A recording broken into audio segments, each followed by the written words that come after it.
Formigoni ha fatto un passo indietro sulla caccia in deroga. Adesso tocca a Zaia e a Stival.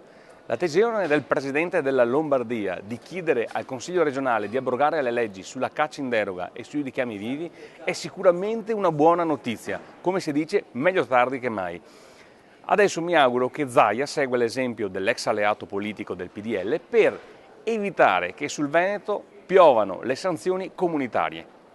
Insomma, è evidente che Formigoni ha preso paura e dopo la lettera di messa in mora inviata dalla Commissione europea all'Italia dello scorso 24 novembre, ha deciso di chiedere l'annullamento di una normativa illegittima e palesemente contraria alla legislazione comunitaria.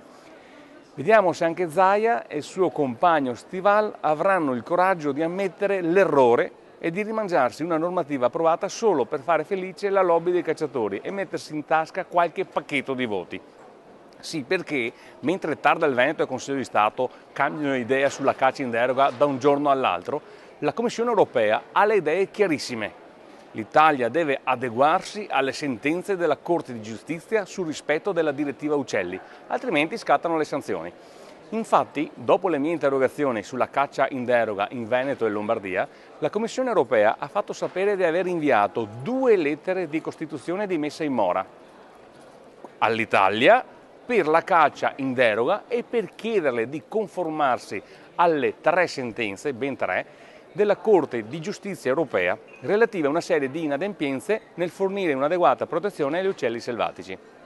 Insomma, l'Unione Europea ha le idee chiare. Adesso Zaia e Stival hanno tempo fino al 24 dicembre, la vigilia di Natale, per adeguarsi alle sentenze della Corte di Giustizia dell'Unione Europea. Poi, sotto l'albero di Natale, troveranno le sanzioni previste dal regolamento nella seconda sentenza, ormai prossima, che sarà di condanna e che ci condannerà naturalmente alle sanzioni.